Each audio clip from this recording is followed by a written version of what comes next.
बच्चों good morning. आज हम लोग कक्षा 12 विषय शिक्षा शास्त्र के अंतर्गत पर्यावरण शिक्षा नामक पाठ में पर्यावरण प्रदूषण के नियंत्रण के उपाय के बारे में अध्ययन करेंगे। तो पर्यावरण प्रदूषण के बारे में जैसा इसके पहले जल प्रदूषण, वायु प्रदूषण, भू प्रदूषण, ध्वनि प्रदूषण, रेडियोधर्मी प्रदूषण के बारे में आपको जानकारी दी गई। प्रदूषण के कारण अथवा प्रदूषण का प्रभाव, इन सब बारे में आपको बताया गया। तो प्रदूषण से जैसे जनजीवन दोनों प्रभावित होता है, अथवा जो पेड़ पौधे, वनस्पतियाँ, जीव जंतु, मानव आदि सभी जो है प्रदूषण से प्रभावित होते हैं। तो इसलिए यानी कि प्रदूषण को हमें नियंत्रण करना चाहिए। तो पर्यावरण प्रदूषण के नियंत्रण के कई उपाय बताए जाते हैं। जैसे औद्योगिक संस्थानों पर कठोर निर्देश दिए जाए जिससे पर्यावरण प्रदूषण ना होने पाए। यातायात के वाहनों का भी पर्यावरण प्रदूषण का मुख्य कारण है। तो यातायात के वाहनों को प्रदूषण रहित यातायात के वाहन का जो है उपयोग करना चाहिए, अथवा जो यातायात के साधनों में ईंधन का प्रयोग होता है उन ईंधनों में मिलावट नहीं होना चाहिए। जन सामान्य पर्यावरण प्रदूषण के प्रति, जैसे आम लोगों के द्वारा जो प्रदूषण किया जाता है जाने अनजाने में, तो उसके प्रति जो है जन जागृति लाना चाहिए, जन जागरण फैलाना चाहिए। तो इससे जो है पर्यावरण प्रदूषण को रोका जा सकता है। तो इस प्रकार हम पर्यावरण प्रदूषण को रोक सकते हैं।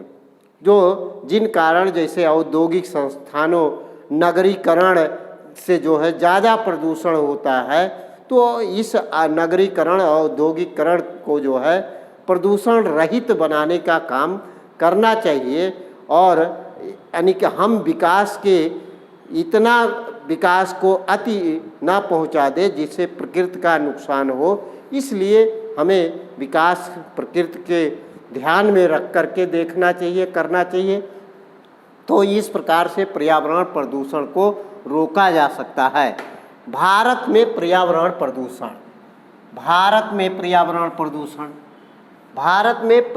प्रदूषण की क्या स्थिति है?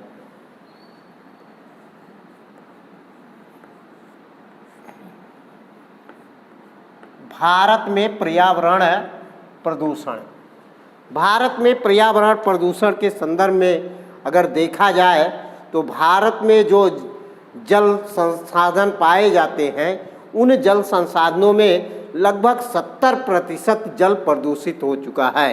वायु प्रदूषण के बारे में अगर देखा जाए तो लगभग वायु प्रदूषण में हमारे वायुमंडल में 40 लाख टन सल्फर एसिड की मात्रा पाई जाती है, 70 लाख टन कण की मात्रा है, 10 लाख टन कार्बन मोनोऑक्साइड नामक गैस है।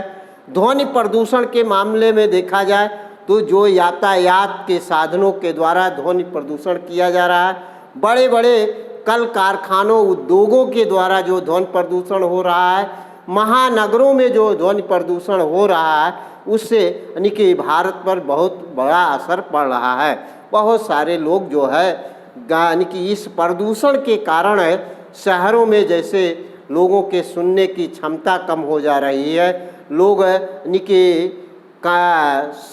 श्रवण शक्ति कम होती है, अथवा श्रवण संबंधी तमाम तरह की जो है बीमारियां पैदा हो रही हैं। इसी तरह से भू प्रदूषण का भी प्रभाव देखने को मिल रहा है कि जो हमारी उपजाऊ भूमि थी धीरे धीरे अनुपजाऊ होती जा रही है और ऊसर अथवा बंजर के रूप में भूमि का निर्माण हो जा रहा है। वह उपजाऊ क्षमता कम होने के कारण कृषि उत्पादन पर दुष्प्रभाव पड़ रहा है। तो ये भू प्रदूषण भी भारत में बड़े पैमाने पर हो रहा है। रेडियोधर्मी पदार्थ, भारत में कई परमाणु संयंत्र स्थापित है और परमाणु संयंत्र से बड़े पैमाने पर रेडियोधर्मी प्रदूषण उत्पन्न हो रहे हैं। भारत एक परमाणु बम संपन्न देश के भी श्रेणी में आ रहा है। इसलिए यानी कि भारत में परमाणु बम अणु बम की भी संख्या ज़्यादा है। तो इस अणु बम और परमाणु बमों को जो है यानी कि हमें नियंत्रित करना होगा। तो ये भारत में पर्यावरण प्रदूषण बड़े पैमाने पर जो फैल रहा है। विश्व में पर्यावरण प्रदूषण, विश्व में पर्यावरण प्रदूषण,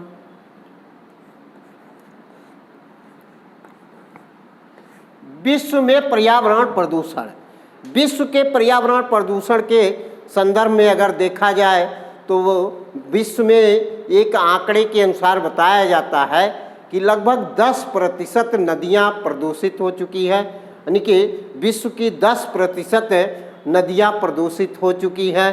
और विकासशील देशों के अगर देखा जाए तो लगभग 2.5 करोड़ लोग प्रदूषित जल का उपयोग करते हैं, जिससे विभिन्न प्रकार के रोगों से ग्रसित हैं। इसे ध्वनि प्रदूषण के मामले में देखा जाए तो विश्व का सबसे ध्वनि प्रदूषण वाला यानी कि शहर, विश्व का सर्वाधिक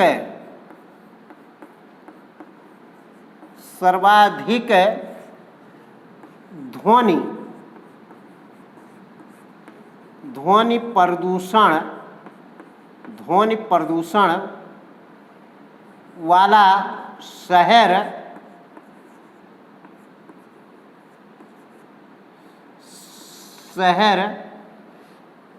Rio de Janeiro, Rio de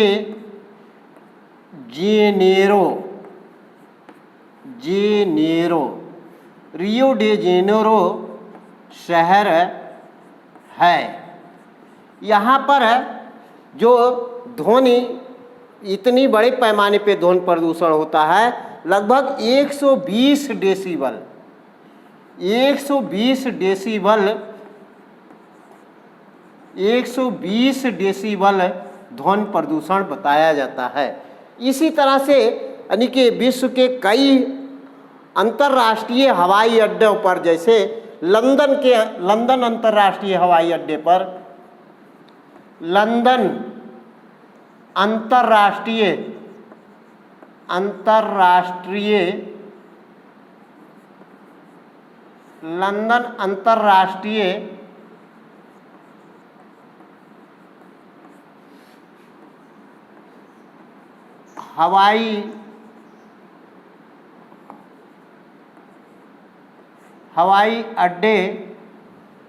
अंतर्राष्ट्रीय हवाई अड्डे पर लगभग 120 डेसिबल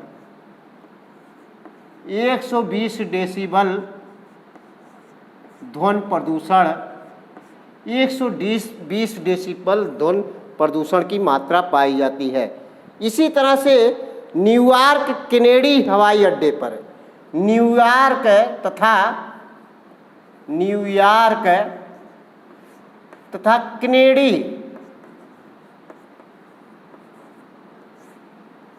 हवाई अड्डे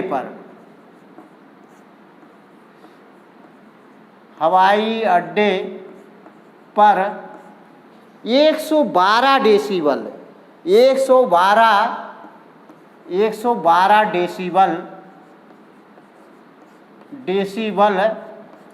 ध्वनि प्रदूषण हो रहा है। इस प्रकार से जो है विश्व के तमाम ऐसे शहर हैं जो ध्वनि प्रदूषण से प्रभावित हैं। तो ये यानी कि मृदा प्रदूषण, ध्वनि प्रदूषण, रेडियोधर्मी प्रदूषण, जल प्रदूषण, वायु प्रदूषण, इसके बड़े पैमाने पर यानी कि हो रहे हैं। इसके लिए संयुक्त राष्ट्र संघ के द्वारा कई बार प्रयास भी किया गया कि जो है इन शहर को जो है प्रदूषण को रोका जाए। यानी कि अगर संसार के अधिकतर देशों में वायु प्रदूषण की भी समस्या है, जैसे यानी कि पेरिस, पेचिंग, तेहरान, मैड्रिड और सियोल शहर में वायुमंडल की सल्फर डाइऑक्साइड मात्रा बहुत अधिक हो चुकी है। पेरिस यानी कि Tokyo, Hong Kong, London, New York, Shanghai आदि में भी वायु प्रदूषण की सबसे बड़ी समस्या है। औद्योगिक प्रसार के कारण अमेरिका में वायुमंडल प्रदूषित हो रहा है। एजेंस शहर में के ऊपर हमेशा यानी कि वायु प्रदूषण के समस्या बनी रहती है। जापान टोक्यो का शहर धुएं से हमेशा ग्रस्त रहता है। भारत में भी दिल्ली शहर को देखा जाए, अभी दीपावली का समय आएगा तो दीपावली के बाद वहाँ प्रदूषण इतना ज़्यादा अधिक हो जाता है कि पूरा शहर धुंध जैसा दिखाई पड़ता है। और इन कारण से जो प्रदूषण बढ़ने से जो है शहर में स्कूल कॉलेज को बंद करने पड़ते हैं। तो इस तरह से जो है यानी कि वायु प्रदूषण या मृदा प्रदूषण, रेडियोधर्मी प्रदूषण, जल प्रदूषण का बहुत बड़ा असर दिखाई पड़ता है। यानी कि पर्यावरण को प्रदूषण को रोकने के उपाय, पर्यावरण प्रदूषण को रोकने के उपाय।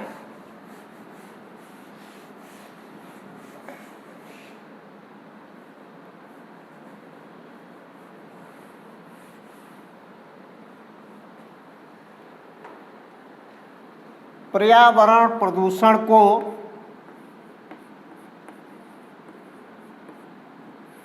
रोकने के उपाय। पर्यावरण प्रदूषण को नियंत्रण रोकने के उपाय। पर्यावरण प्रदूषण के रोकने के सरकारी प्रयास।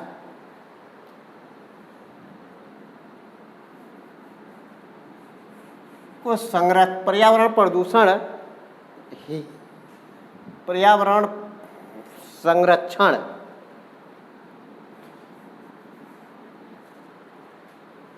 पर्यावरण संरक्षण हेतु सरकारी प्रयास। सरकारी प्रयास पर्यावरण प्रदूषण के लेकर के जो है सरकार के द्वारा, भारत सरकार द्वारा समय समय पर प्रयास किया गया है। केंद्र सरकार ने विशेषज्ञों, विद्वानों और प्रशासनिक अधिकारियों के माध्यम से जो है पर्यावरण संबंधी प्रशिक्षण की समुचित व्यवस्था किया हुआ है। पर्यावरण और वन मंत्रालय के द्वारा पर्यावरण संरक्षण हेतु अनुसंधान तथा विकास कार्यक्रम चलाए गए हैं। मई सन 2000 तक लगभग 108 परियोजनाओं पर श्रम हो चुका है। केंद्र सरकार ने देश के कुछ वनों को संरक्षित यानी कि घोषित किया गया है और उस वनों की देखरेख केंद्र सरकार की जिम्मेदारी पर है। पर्यावरण निदेशालय के द्वारा राष्ट्रीय पर्यावरण जागरूकता अभियान का आरंभ किया गया है। अप्रैल 1995 में देश के 4 महानगरों कोलकाता, मुंबई, चेन्नई और दिल्ली में हरित ईंधन योजना चलाई गई थी। गंगा नदी अन्य जलाशयों को गंदगी से मुक्त करने के लिए सरकार के द्वारा निर्देशन 270 योजनाएं चलाई जा रही हैं।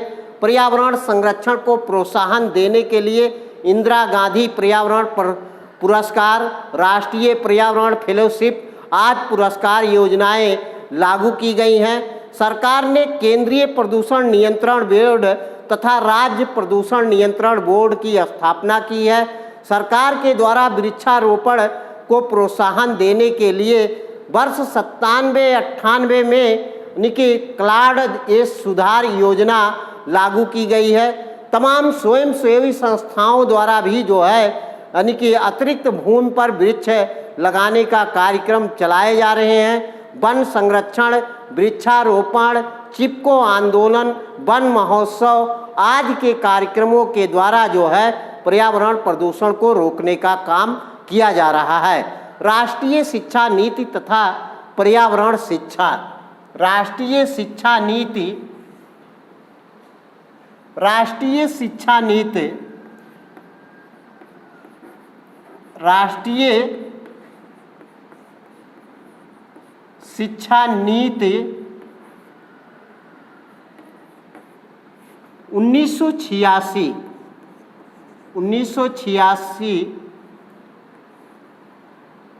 तथा पर्यावरण शिक्षा पर्यावरण शिक्षा। पर्यावरण शिक्षा राष्ट्रीय शिक्षा नीति के 1986 के अंतर्गत यह यानी कि राष्ट्रीय शिक्षा नीति में पर्यावरण को मुख्य रूप से जो है समाहित किया गया। जनसंख्या के तीव्र गति के से बढ़ने के कारण प्राकृतिक पर्यावरण संसाधनों का अत्यधिक दबाव बढ़ रहा है। अतः अब इस संसाधनों का विवेकपूर्ण व्यय और मानव को प्रकृति के मध्य संतुलन बिगड़ गया है, इसे रोकने की आवश्यकता है। तो ये यानी कि पारिस्थितिकी विज्ञान अथवा पर्यावरण और पर्यावरण के कारण, पर्यावरण प्रदूषण के उपाय आदि को जो है पाठ्यक्रम, विभिन्न कक्षाओं के पाठ्यक्रम में शामिल करके जो है राष्ट्रीय शिक्षा नीति 1986 के तहत जो है पर्यावरण प्रदूषण के प्रति जागरूकता अथवा पर्यावरण प्रदूषण के प्रति अध्ययन अध्यापन का कार्य चलाया गया। तो इस तरह से जो है राष्ट्रीय शिक्षा नीति 1986 में पर्यावरण शिक्षा को शामिल किया गया। भारतीय विद्यालय तथा पर्यावरण शिक्षा। भारतीय विद्यालय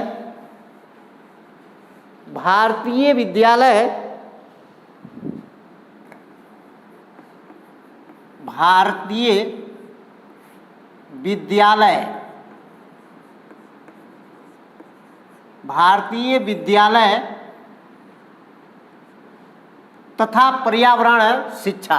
भारतीय विद्यालय तथा पर्यावरण शिक्षा 1986 ईस्वी के राष्ट्रीय शिक्षा नीति के अंतर्गत पर्यावरण सुरक्षा के यानी कि एक ऐसा नैतिक मूल्य बताया गया था जिसे शिक्षा के स्तरों पर अन्य नैतिक मूल्यों के साथ इसे जोड़ा गया था और नर्सरी से लेकर के जो है उच्च शिक्षा तक जो है पर्यावरण शिक्षा के बारे में जो है बच्चों को ज्ञान अथवा जानकारी दी जा रही है।